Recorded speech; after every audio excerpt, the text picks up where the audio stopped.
Mostly cloudy and cooler today with a few showers. Highs ranging from the mid-60s in the northernmost part of the zone to the mid-70s in the south. Tonight will be cloudy with a shower. Overnight lows ranging from 46 well north and west to 59 along the coast. Tomorrow rather cloudy with a shower or two around, especially during the morning hours. Highs ranging from the mid-60s in the north to the mid-70s in the south. From the Florida Weather Center, I'm meteorologist Joe Lundberg. Ocala's information station, 1370 WOCA. Ocala.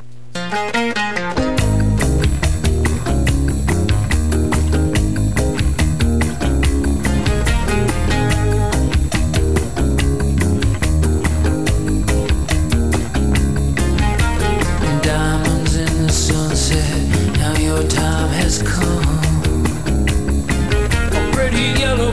All right, 5 minutes, make it 6 minutes after 11 o'clock. It's not a bad-looking Valentine's Day out there, right? No. What is Valentine's Day? It differs from men to women, right? I think so. I mean, it really does. I think romance is something that us guys don't always get. I think the older we get, I think maybe we get it. But the one thing I think in a loving relationship between a man and a woman, I mean, you pretty much know how to handle us. But we have a hard time. And when I was reading the information for this next interview, I thought, oh, man, what are we doing wrong? We're getting something wrong. Dr. Jill P. Weber is on the phone. She's a clinical psychologist. She contributes to all the biggies, Robin. Nightline, U.S. News and World Report, Teen, Vogue, Family Circle, CNN, and others, the Associated Press as well. There's Discovery Channel's on the list. Her book is called Having Sex, Wanting Intimacy. And then the subtitle, Why Women Settle for One-Sided Relationships. Okay, Yeah. Okay, I want to know why. But I also want to know what we can do so you're not. Yeah. I mean, what can we do to kind of level it out a little bit? I mean, if you're giving us everything we need, we gotta step up to the plate and figure out what you need. Dr. Weber, good morning. Good morning. Where are you? Where are you calling from? I'm calling from the Washington, D.C. area. All right. So women are having sex and not... I mean, and they're satisfying their man, and what? The man falls asleep and she's still sitting there? Well, I mean, this book is basically about kind of a theme that comes up a lot in my practice with the women that I work with, and certainly a social dynamic that I think we all see happening. It's been happening for years, really. But where women may internally be desiring, a sexually fulfilling but also an emotionally fulfilling relationship with a man, but they feel trapped, like they can't get that, or in order to get it, that they have to kind of settle for a sexual relationship or a hooking up relationship with a man in the hopes that eventually that'll lead to more emotional fulfillment. But disappointingly so, oftentimes it doesn't lead to that, and the woman is left feeling bad about herself and depressed that she may never be able to have a healthy relationship with a man. Oh my goodness! Well, that's not good. I just so you know that Robin and I are 58 years old, and Yes. and we're both parents of adult children. Not the same children. She's married and I'm divorced, Sure. but we've had adult children. But I guess from a parent's perspective, I would tell a son. I would tell a son. This is my advice. I don't know if he can stick to it, but don't ever go to bed with somebody that you don't love or that you wouldn't want to be the mother of your children. Whether you ever have children or not, at least have that as a kind of a go-to place before you just kind of think with the wrong head. That's right. You know what I mean? I mean, but from a woman's right. perspective, I mean, what kind of advice do you give your daughters? You don't want them to be left out. Yeah, you don't want them to be let down, and it's this book really can be helpful to parents who have younger girls and they're thinking about how to talk about these kinds of relationships with their girls as they get older to kind of prevent this pattern. But I think it's complicated for girls. I think a lot of young girls, even 8th, 9th grade, college-age women, they really say that this is often feels like the only way to connect with men, that women aren't taken on dates in the way that maybe they would like to be, that instead it's kind of everybody goes out, maybe they all meet up, and then maybe you hook up with a guy, but that for them to connect and meet men, that they sort of have to go along with this dynamic. So I mean, of course, every woman doesn't feel that way. Many don't, but this is a kind of theme that we see happening a lot. I'm going to take a guess at something, and I don't know how close I am to even being close, but I'm guessing that in America, because of our culture, we probably have a mixed bag of guys. I'm sure you have plenty of guys who take their wives out and they do plenty of things together, and the intimacy you're talking about probably is not lacking, nor is the sex. I'm guessing both those areas are being fulfilled. But in some cultures where women are really still kind of under the thumb of the men, I'm guessing that they are really frustrated. Yeah, absolutely. I mean, certainly this, I kind of look at this phenomenon, a word I use in the book is called sextimacy to talk about it, which is having sex hoping that it's going to turn into emotional intimacy or lead to a more meaningful relationship. But I think this idea of sextimacy is sort of on a spectrum. So for some women, maybe they've just had, one or two or just a few relationships where this has been a theme, and they've kind of noticed it and gotten out of it. Most women have experienced something like this or know somebody who has. For others, it can be kind of a way of life, the only way that they've been in a relationship with a man. And certainly in some cultures, it may even be that a marriage is like this, where there really isn't any emotional back and forth or intimacy where one feels known and heard. I mean, in the United States, I think it's rare to see something that's stark, but certainly for a lot of women, they're in relationship dynamics with men where they really don't feel known or heard, and they're really there for the man, whether that's sexually or even emotionally, where they'll listen to his problems and try to help him along, but they're not really getting that reciprocated. Why is that? I mean, I'm sorry, Robin. No, go ahead. What did we do? I mean, and I'm just going to come right out and ask, did we ruin our understanding of what women want with pornography, with erotic literature? Did we actually pervert our own thinking, and now we have a total ignorance about what women need? I mean, I don't look at it really necessarily that way. And I think a lot of men do know what women need, and they, and some men feel trapped in this too. They feel like that this is what they have to do to be manly, especially when they're young in high school or college. But many men don't fall into this, and many women don't fall into this. But what I think can happen is for some girls, the way we socialize girls and some of the natural tendencies that they have is that they're very socially aware. They want to be pleasing, and oftentimes we kind of we can exploit that with girls, for them to be good, to be perfect, to be what others want of them. And when this happens too much in a family, then a girl isn't heard and she isn't able to kind of have her own voice. Then she is often attracted to men that treat her in a similar manner as she gets older, that just want her to kind of listen and be what he wants, but not really putting herself out there too much. Does that make sense? And sometimes that translates into being sexually desirable, so that he feels like he desires her, but without her really knowing what she needs to feel that same sexual pull.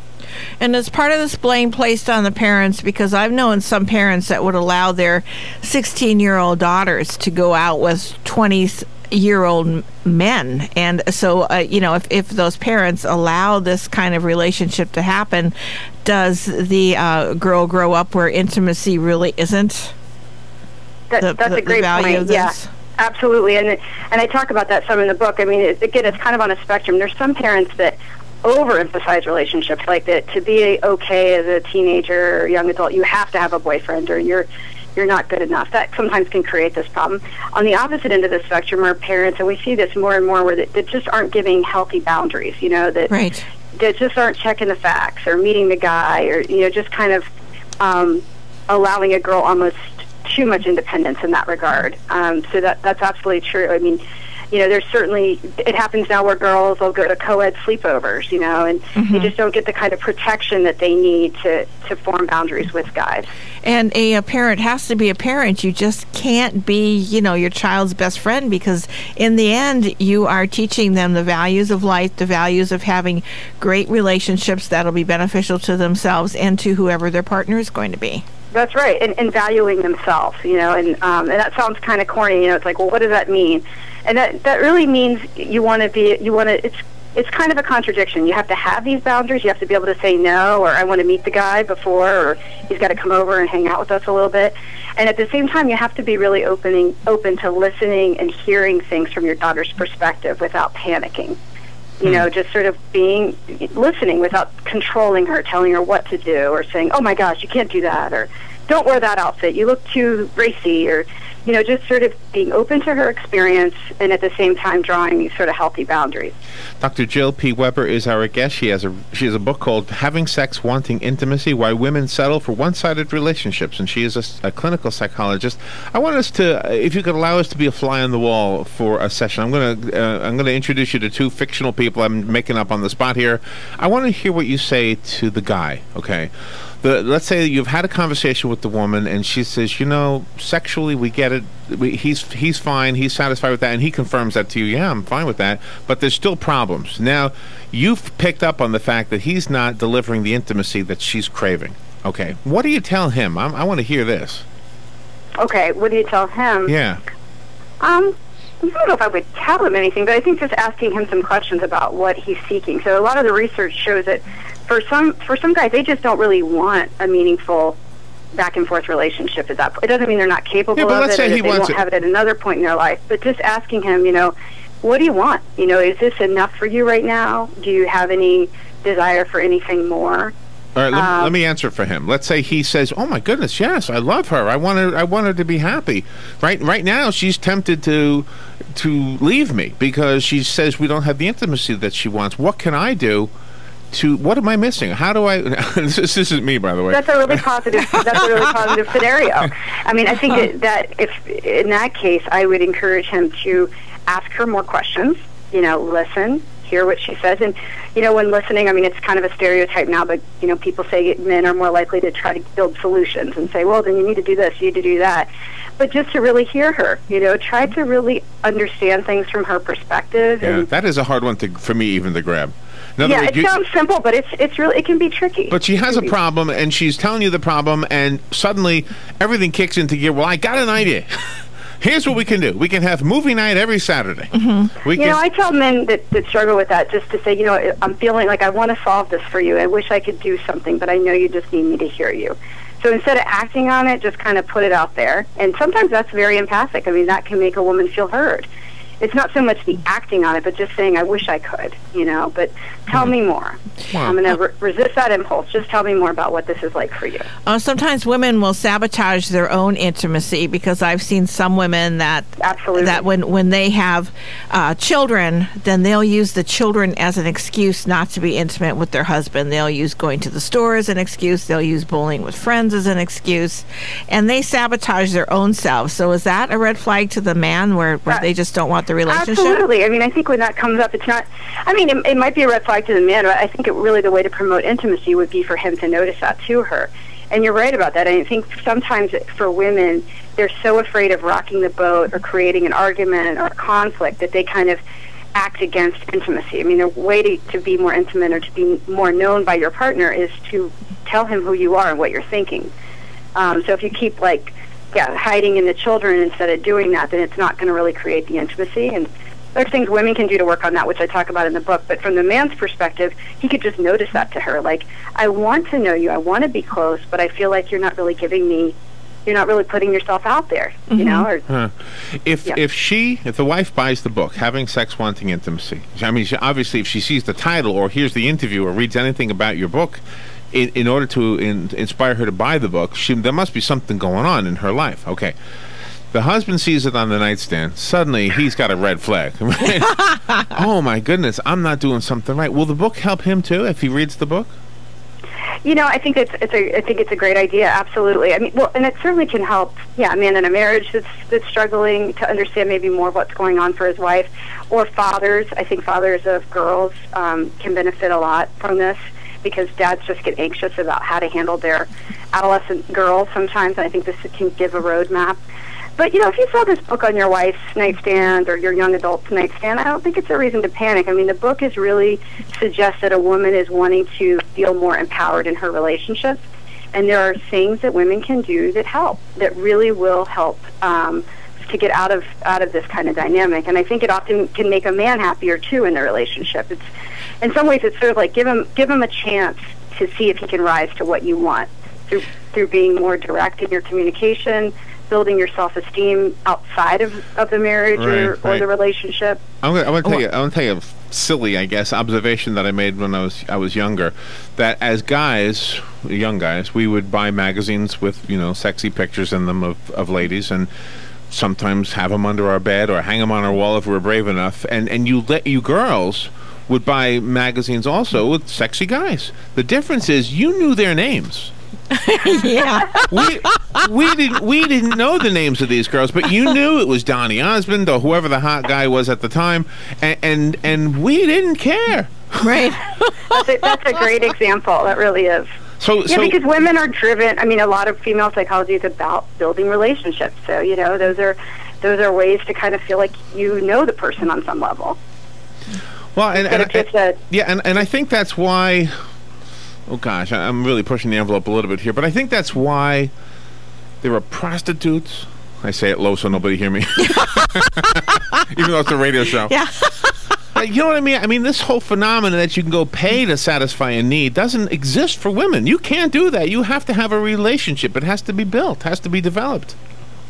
I mean, I think generally I sort of make that argument in the book, and some people will say, yeah, that's not always the case. Women can be like men, and sometimes they just want a sexual release, and yeah, maybe sometimes. But by and large, that's not the case. For most women, having good sex is dependent on having a relationship that is at least strong enough to be able to have a cup of coffee with the person the next day. If it's totally sterile, women usually don't even enjoy the sex act. It seems like women will talk about their sexual things with their partners, with their girlfriends. And then they'll complain to their girlfriends about things that are wrong, but they won't ever open up that line of communication to their partner. Why is that? They just want to make him guess. Oh. That's a great point. Yeah, I mean, I think, I don't know if they want to make him guess. I mean, I can see how it could be interpreted that way, but I think for some women and girls, it's very hard to be direct with people. This whole socialization about being good and perfect and pleasing, it really does get into women's heads, and we do live with that kind of social pressure as well, not even just in one's family. So I think what happens is they feel like, gosh, if I put this out there, he's going to bolt, or he's going to get angry, or it's going to cause a fight, and that's hard on a lot of women. My book gives some ways to do that without feeling like it's too much of a confrontation. Now, this is the message we get a lot, is that women want love, they want romance, they want intimacy, and then you find out that every woman in America has read 50 Shades of Grey, and you take a peek at that book and you go, oh, well, they're just like us. I mean, so that book is really misleading us, isn't it? I don't know. I mean, I think the book, in a way, it's sort of the same thing, because in the book, it's really this woman, Anna, I guess, she has a relationship with somebody who tells her exactly what to do to be desired by him. And she fits the bill, and she gets some self-validation from it. But, I mean, it's really sort of, again, this cultural phenomena of meeting, a man's expectation without really looking within, and what really drives the woman. So let me ask you something, Doctor. If the advice is to guys, ask your woman what she wants, and you're in the heat of the moment, right? Now, what do you want me to do, honey? And she says, you know what I want? I want to go on a picnic Saturday. I mean, is she being silly, or could that actually be really what if she's being totally honest, that might be what she wants? I think it's a combination, yeah. And I mean, a lot of women say that. If he did housework, I would feel more, into the sex. I mean, that is something that I think we've all heard. And so there is something to that. And then there's also, the mechanics of sex as well. I mean, I think it's both things are things that women are interested in. And in both respects, asking the question and really listening and taking it in, it will change the intimacy in the relationship. Often improves one's sex life, and also the emotional fulfillment. You know what I think happened? This is what I think happened. When God made man, he made man first, right, according to the Bible? Yes. All right. It was probably just quick. There you go. It's not just kind of plain. So let's make the next model of humans a little prettier and a little bit more complicated. So I think this is what happened here. You are extremely well versed in delivering messages about intimacy to different age groups. You run the gamut from Family Circle, Teen Vogue, 17, and then appear on Nightline for adults. So you probably have the same question, but you have to address each of the age groups differently. How do you manage to do that? Well, I think I kind of just have a developmental approach, just sort of, especially for girls and women, just kind of, we can see these things coming up early in girls' development. And then, as women and girls get more sophisticated, the dynamics are more complicated, but the themes are pretty much the same, I think, across the lifespan. So I just kind of have a developmental approach as to how I look at things. Could you flip Could you flip the second and fourth word in your title and have a book for men? What was that? I'm sorry? Having intimacy, wanting sex. Would that book apply to men? There you go. I like that. Having intimacy, wanting sex. Yeah, I think like that could apply to men. I like that. Absolutely. Yeah. I think that's the flip side, you know? Why is it that people in general feel that men shouldn't have feelings, that they shouldn't cry, they shouldn't feel, but women should be able to run the gamut of emotions and not men? Maybe that's part of the intimacy problem also. I think you're definitely tapping into it. That's right. And, you know, and we do these things with little boys, and sometimes unconsciously just kind of try to train them out of feeling too much. And, you know, and I've certainly talked with teenage boys, college-age boys. You know, when you really talk to them, of course they have feelings, but they've found ways to kind of condition themselves to not be vulnerable in the same way that girls have, and that certainly has consequences for them in terms of intimacy. I mean, men who are able to challenge some of those stereotypes and dig deeper within themselves emotionally often have more fulfilling relationships with women. Were you nervous writing this kind of a book? I don't think I was really nervous. I mean, it came pretty naturally. A lot of the research I've done and just the work in my practice, I thought it's an area that just hasn't gotten the attention it deserves. And when it does, unfortunately for girls, it's often looked at as promiscuity or looked at in a judgmental way that just kind of causes them to feel more ashamed, and then they don't really talk about it or get the help they need. So, do you know, it's a way to just start talking about it. We had a conversation once with a woman, and among her credentials is she used to be one of the girlfriends or wives of Hugh Hefner. Yes. Now, I've always looked at Hugh Hefner with an interesting eye because I thought, well, this is a guy who totally made a fortune off of exposing women's bodies in his magazine, and he probably just uses women like you would expect a guy like that to do. This woman said, no, not at all. This was one of the sweetest men she ever knew. She had nothing bad to say about him at all. I mean, I'm wondering if maybe he figured this out, that he literally treats those ladies. I mean, I don't know how. I mean, this is like 80-something-year-old guy, and he gets married to 20. I don't know how this happens, but unless it's all a publicity stunt. But she was very defensive when I was kind of picking on him and kind of not belittling him. But you know what? I was basically saying he was superficial. Right. She defended that. She said, no, this was a nice guy. So. Yeah, and I think I've heard that too about Hugh Hefner, and yeah, it's not so much like a man has to even necessarily be monogamous to be intimate, but I think the idea that he is interested in who the woman is, he listens, that he respects her, I think those things go far. And women have a big responsibility in sort of, you know, asking for that and not settling if they're not able to get it from a particular partner. Do some women, as they get older, do you think that they try to get that intimacy by dressing like they're 16 again? Because I've seen some women that are 40 and 50 and they are just dressing like they're 16 to 18-year-olds, which is totally wrong, I feel, in my opinion. Just to get noticed. I think that does happen. I think sometimes when somebody goes through a divorce later in life or something like that, that they can kind of regress back to this type of thing. And it's just like an invitation for what I'm talking about to occur, where you build sexual relationships that don't really have that feeling known quality in them. And you know, in the moment it might feel good, it might feel like a high to get some male's desire, but over time it really leads to feeling more depleted and bad about the self. Well, and you know, whenever we have a lot of octogenarians and older around here, and whenever you ask, and they've been married 50, 60 years, when you ask them about that, they almost inevitably say, well, we learned what each other needs. We figured out what we need, and that's it. And they love each other, so they wanted to figure out what each other needed.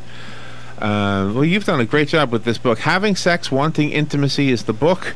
It is written by our guest, Dr. Jill P. Weber. She spells her last name with one B. Doctor, how do we get the book? Thank you very much. It's on Amazon, and it's also on the Roman Littlefield as the publisher. Is it an ebook? And it's also on an ebook, yes. See, then it won't be on the night table. It's also a hardback or ebook. Hardcover ebook, but see, the ebook, nobody will know you downloaded it. And it's private. It's between you and you.